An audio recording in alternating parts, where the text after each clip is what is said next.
Nous nous retrouvons ensemble devant Au lecteur, la préface aux essais de Montaigne, préface que nous allons tenter d'analyser. Comme vous venez de travailler sur le texte, je le remets ici, mais je me permets de ne pas le relire. La première question qui va guider notre analyse de la préface est la suivante. Quel est le projet affirmé par Montaigne? Première chose que l'on peut voir, c'est que Montaigne dit avoir voulu écrire pour ses parents et amis. Ce serait donc une œuvre qui relèverait du privé, de l'intime, qui nous parviendrait presque par accident.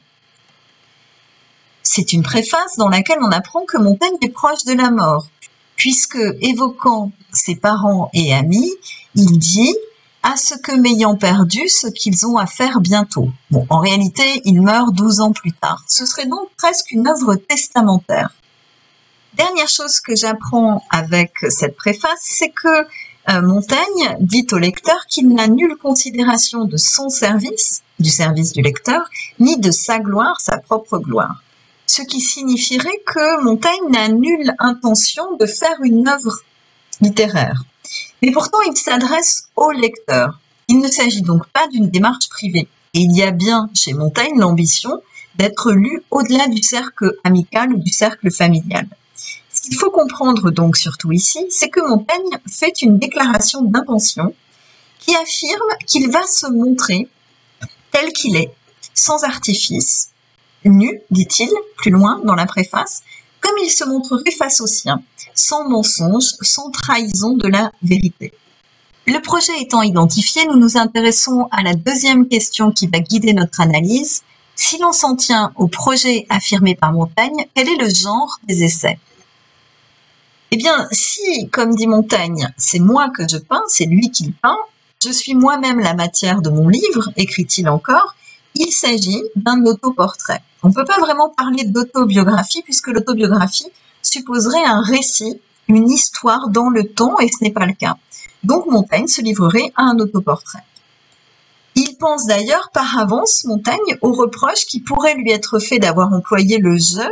On a dit dans la vidéo précédente que le « je » n'était pas un artifice habituel ni toléré au XVIe siècle et que employer le « je » pourrait passer pour un manque d'humilité, et donc il va avertir son lecteur qu'il s'agit d'un sujet frivole et vain. Les essais, ce serait donc l'autoportrait d'un homme vain, en but, frivole. Une petite œuvre en passant pour témoigner de ce qu'il a été.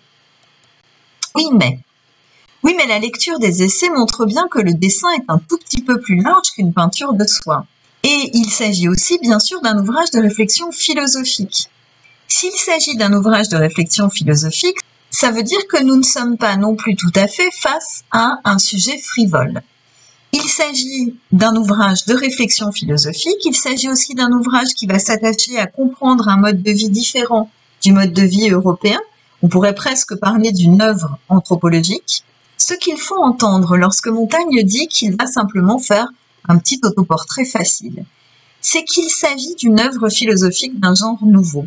Il ne va pas faire la leçon au lecteur, mais montrer à son lecteur la façon dont lui-même pense, la façon dont la pensée se déroule dans sa cervelle, la façon dont il s'empare de sujets pour les penser. Pourquoi il fait ça? Simplement pour amener le lecteur, nous, à penser par lui-même, à entrer à son tour dans le doute de toute chose. Montaigne a le projet de nous amener petit à petit à une pensée plus précise, plus dubitative, plus sceptique. Nous allons maintenant nous intéresser à la troisième question qui va guider notre analyse, et cette question est la suivante. En quoi cette préface justifie-t-elle l'une des caractéristiques de l'esthétique de Montaigne évoquée dans la vidéo que vous avez visionnée plus tôt dans la journée? Montaigne insiste ici sur la sincérité de sa démarche. Je veux qu'on m'y voie en ma façon simple, naturelle et ordinaire, sans contention et artifice. Naturel, ici, s'oppose à artifice. L'artifice, c'est ce qui relève de l'art, de l'ornement. Montaigne nous dit donc qu'il est dans ce livre dans la nudité de sa nature profonde et non dans l'artifice d'une image construite pour la représentation. C'est-à-dire qu'il justifie par avance l'esthétique de l'œuvre qui reposera sur la spontanéité, un peu comme si elle était écrite au fil de la plume, au fil de la pensée, avec des digressions, des redites, des paradoxes. Mais ne soyons pas naïfs, les essais sont écrits, ils sont réécrits, ils sont très travaillés, il n'y a pas de spontanéité, bien au contraire chez Montaigne. Il faut surtout comprendre qu'il s'agit d'une fausse spontanéité qui va fonctionner comme un gage de sincérité. Ce que nous retiendrons donc de cette préface, c'est qu'elle se présente comme un avertissement philosophique, générique de genre et esthétique des essais. Cette vidéo est terminée. Pas tout à fait votre travail. Je vous invite maintenant à réaliser le travail suivant. Vous allez imaginer que vous ayez besoin, dans une dissertation, de défendre l'argument suivant. Les essais sont un autoportrait de l'auteur. Vous allez reprendre la préface que nous venons d'étudier et vous allez relever une citation qui vous permet de l'affirmer. Vous allez ensuite ouvrir les 2 chapitres que vous avez à étudier, des cannibales des coches, et vous allez également aller rechercher 3 ou 4 citations qui prouvent le même argument. Pour chacune de ces citations, je vous invite à mettre quelques mots d'analyse.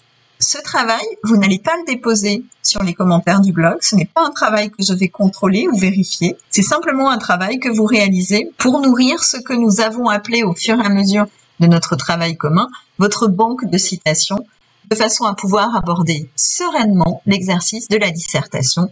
Je vous laisse donc réaliser cet exercice. Je vous souhaite un bon travail et je vous souhaite une excellente journée.